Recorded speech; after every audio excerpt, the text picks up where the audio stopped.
It's Out and About with AJ, and I am here at the home of JP Ducro, one of our county commissioners. He's going to be grilling some steaks, and we're going to be grilling him with questions. No pressure, no pressure. Right, no pressure. My first question in a lot of interviews is, how did you become commissioner? But we already know that you were elected. Okay. So my next question then would be, what made you decide that you wanted to be county commissioner? Okay, well, let's see. First of all, I want to thank you so much for having me on the show. I'm really excited to be here, and I'm always excited to cook and eat, so bear with me as I'm going to throw some steaks and chicken on the grill and kind of get those things going so that I can treat our lovely host today to something to eat when we're finished. But I'd be happy to answer your question, and I kind of got started in being involved with, I guess, politics, which I always said I would never be involved with. My dad used to always tell me business and politics don't mix.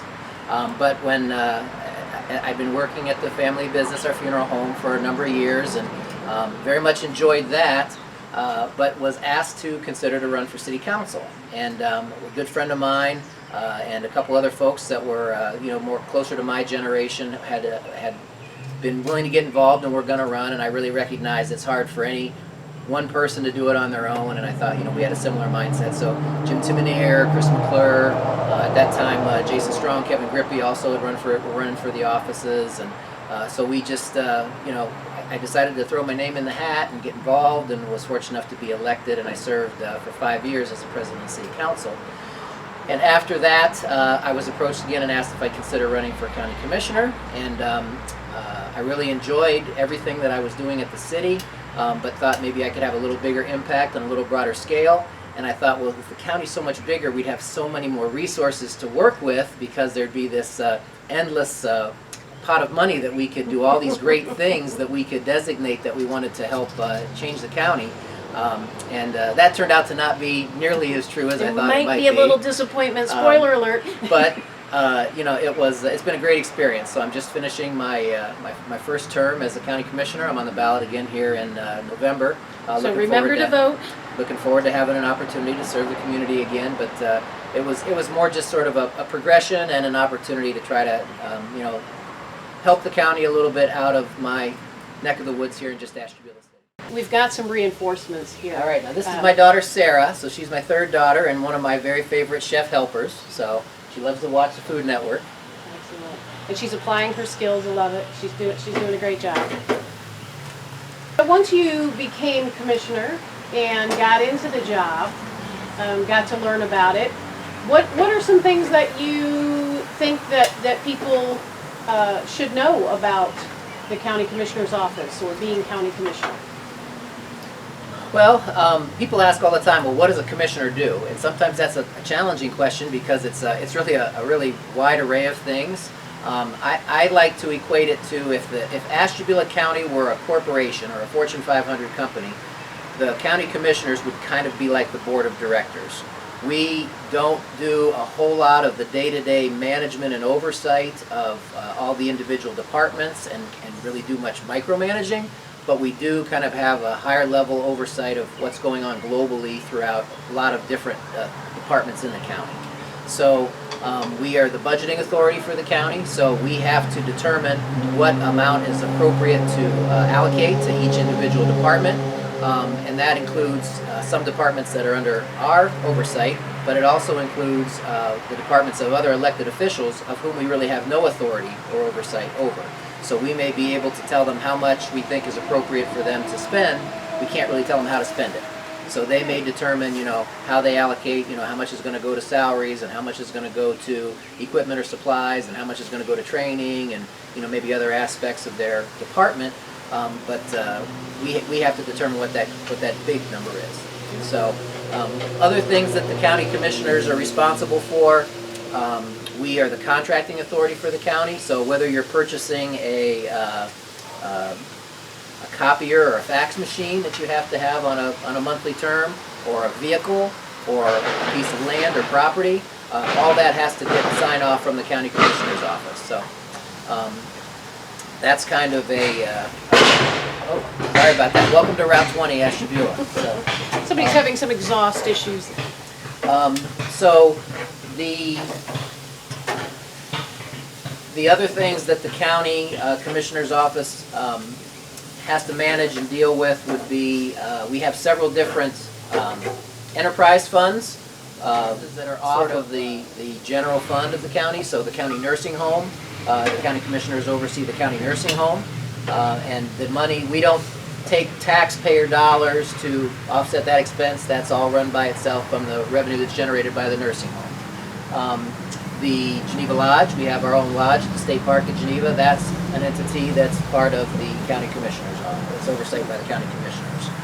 Also the Asheville County Department of Environmental Services, which is our water and sewer company that provides water and sewer service to the unincorporated areas of Ashtabula County. So not Ashtabula County out or Geneva City, not the village of Orwell or Andover, but all the township areas that have sewer or water service, that's provided from Ashtabula County. Wow. So, bowl for me, Sarah? Be careful, don't burn yourself, please. All right, So, she's a sous chef already. Already, I know, it's There. fantastic.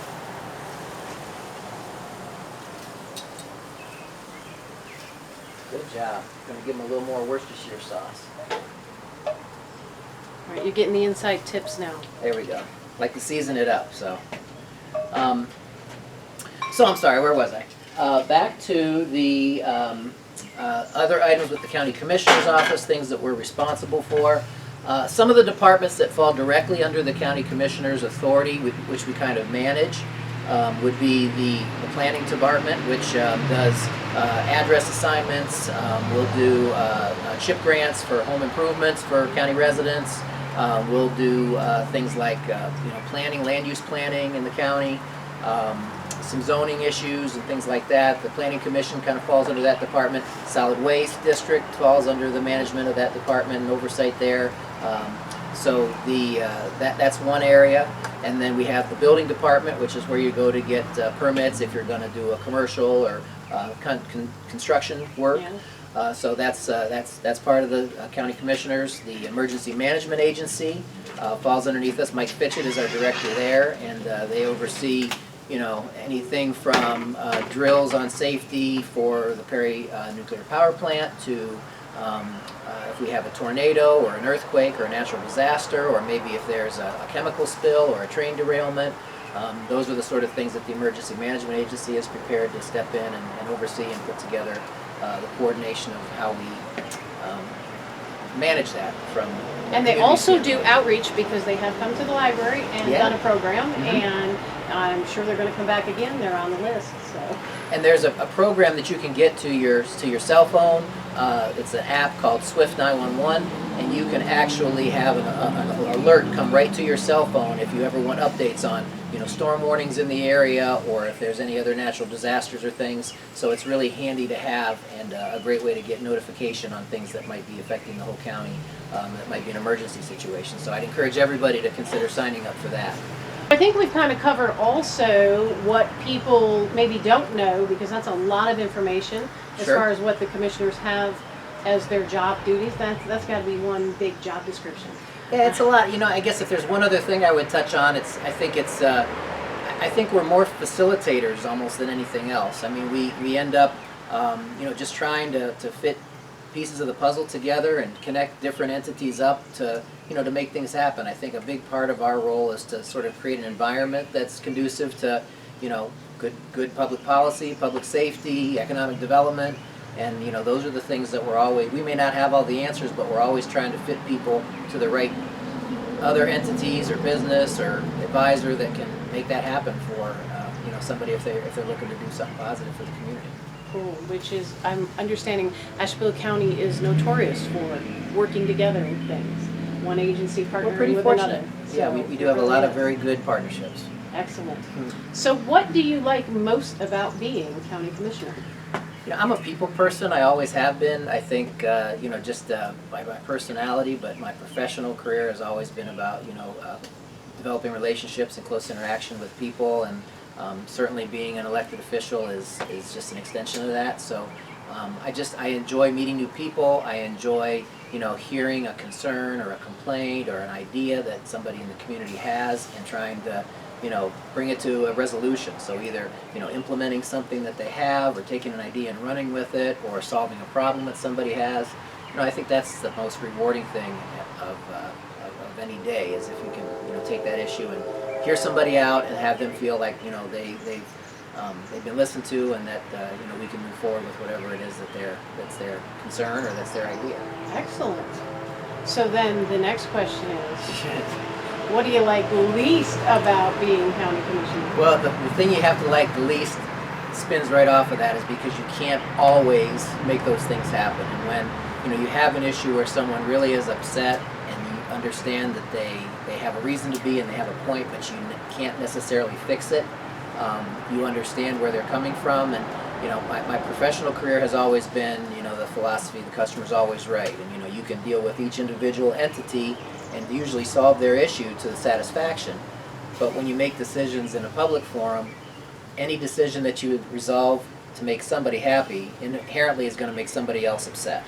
And so it's a really tough balance with trying to take in all that information. And I think the philosophy that I try to live by is, I may never be able to tell you what you want to hear, but I'll always give an explanation for you for a decision that I make. So if I can't solve your issue, or if I make a decision or I vote a certain way, I'll always do my very best to defend that and give explanations and reasons why. You may not agree with them, but I don't ever. The one answer that I always say is, well, because I said so, or just to say, well, I'm voting on this, but I don't have any reason when somebody's giving me a bunch of reasons why I shouldn't. I'll always try to back that up with some research that I've done, or personal experience that I've had, or weighing all of the pros and the cons and all sides of it. And sometimes you just have to make a decision, and it's not always possible to have it be accommodating for everybody. That's right. As though 4 daughters at home has not already taught you that, right? Yeah, we learned that early on. So, and it's okay. The toughest part, I guess the part I hate the most, is for people that still can't accept that, and they just are so angry. I always feel bad about that, because again, I'm kind of bred on trying to always make it right for folks, and being customer service oriented. So that's really that's a hard part when you can't just fix things, and you have to rely on a lot of other moving parts, and I'll bring something else back to you from your question of what people don't know about the commissioner's office, is because we say the commissioners are in charge of everything but in control of nothing. And so we get calls relating to so many things that I think people believe are under this umbrella of the county, and they may be because it has county name in it. For example, the Asheville County Health Department. Well, we don't like what the health director's instructions are for COVID, policy. Do something about it. Well, that's the health director's. He is his own independent person, and he's under the charge of a board of the at the health department. So we don't really have any authority to tell him what to do or how to do his job, or we can certainly offer our input or suggestions or express concerns, but we don't have any authority in that. So that does happen quite a bit, that people will think we can resolve any problem that has to do with anything that happens in the county just because we're the county commissioners. If it starts with county, he's Call responsible JP, for yes. it. Yeah, they'll fix it. Yeah, Casey, Catherine, or JP, they'll fix it. So, and again, that becomes hard sometimes when you can't, when you have to say no, or and then that's where it falls back into really what our role is. We can't fix that. We don't have any authority, but if you have a problem, call this agency in the state, or call this person. This is the person that's the head of the department, or call this agency or this other municipality. And a lot of our job is connecting the dots, putting people in touch with the right places to resolve their issues. Which is why it's important to put a lot of thought into who you're voting for at all levels of government. Very true, and I think it's as we approach election season here in November, I hear people say all the time, well, I'm going to protest by not voting because I'm not happy with anybody who's out there, or my vote isn't going to count. And just, I know locally, we've had, the libraries here recently, 3 votes, I think the library levy passed last time. Yes. So, whether you're a staunch supporter of the library and you managed to get yourself out there a vote, or if you were opposed to the funding for the library, your vote very easily could have counted. Nobody's opposed to that. Well, of course not. But you know, there's numerous elected officials that have won by, you know, a handful of votes, almost single digits. We've had. It seems like we've had a recount in most every November election that we've held here recently. Yeah. Because the votes are so close. So Very close. don't ever believe your vote doesn't count. The only way it doesn't count is when you don't vote. When you don't use it, that's exactly right. There's one thing that people are going to take away from this interview. What would that piece of advice or knowledge or information be? Well, season the steaks before. Oh no. So That's important. I would say get involved in your community and make getting to know your elected officials a part of that. I think there's a real stereotype out there that elected officials are not approachable or that they're not going to really listen to what I say.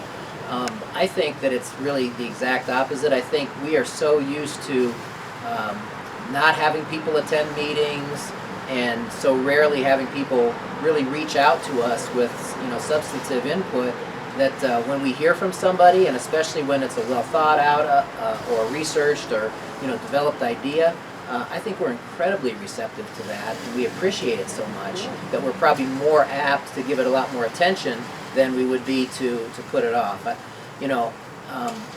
I think all of our elected officials here in the county are really approachable. I certainly can speak for the commissioner's office, whether it's Catherine or Casey or myself. I mean, you know, email, Facebook, phone messages, our cell phones. I think we give those out liberally to the public. We return messages, we follow up, and you know, very much appreciate when people do reach out to us and want that input. So I guess that's one of the things that I just really would encourage people to do. Don't be afraid to reach out. And I know sometimes people think they have to go to a meeting to do that. You really don't. You're welcome to a meeting, but some people are intimidated about coming into a public forum where there may be minutes taken or it may be recorded. But on a one-on-one basis, we can just meet with you just as easily and are more than happy to do so. So, you know, we've had a lot of people reaching out to us on, you know, issues going on in the county regarding the pig iron plant at Petman, what's happening down there. A call I get regularly is broadband internet. What's going on because our broadband is so lacking in the rural parts of the county. We really struggle with finding a resolution for that. So we formed a task force. We've had a couple meetings. We have a grant for a regional broadband study between Trumbull, Ashtabula, and Mahoning counties to look at some feasibility for broadband ideas in the county. So hopefully, you know, that's going to get us a little closer to getting some solutions. So your voice is being heard.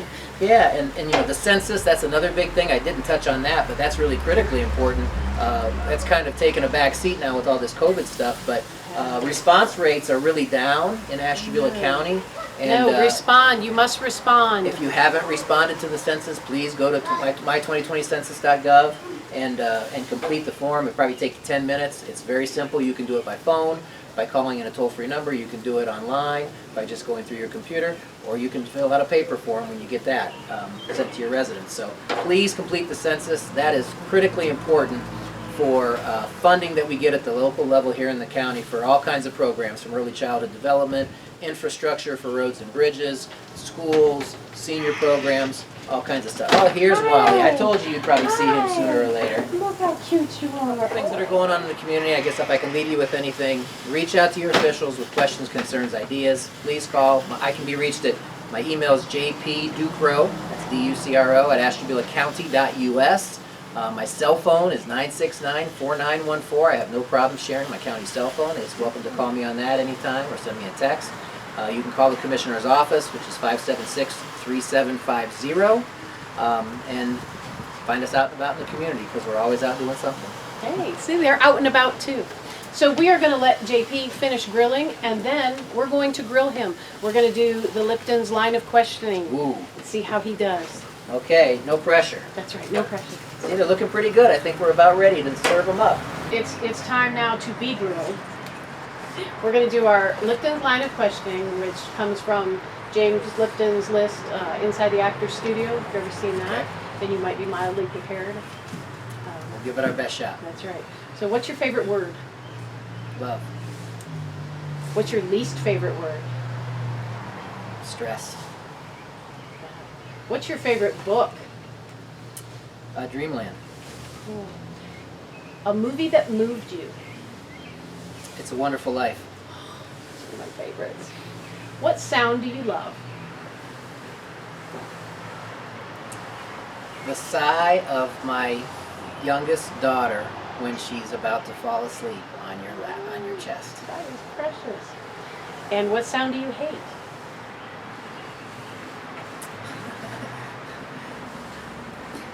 The scream of my youngest daughter when it's 3 o'clock in the morning and she wants to get up. The opposite of the sigh. What profession would you choose to do other than your own if you had that opportunity? Wow. Well, I won't fall back on funeral director because I kind of still wear that hat.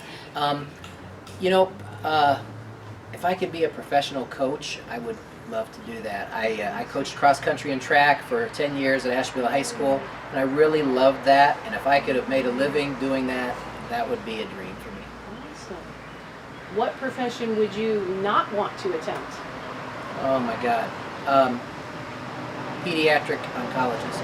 Ooh, yeah, nail on the head there. And if heaven exists, which we know it does, what do you hope to hear God say when you stand outside the pearly gates? Job well done. All right. And here's the toughest question of the entire interview.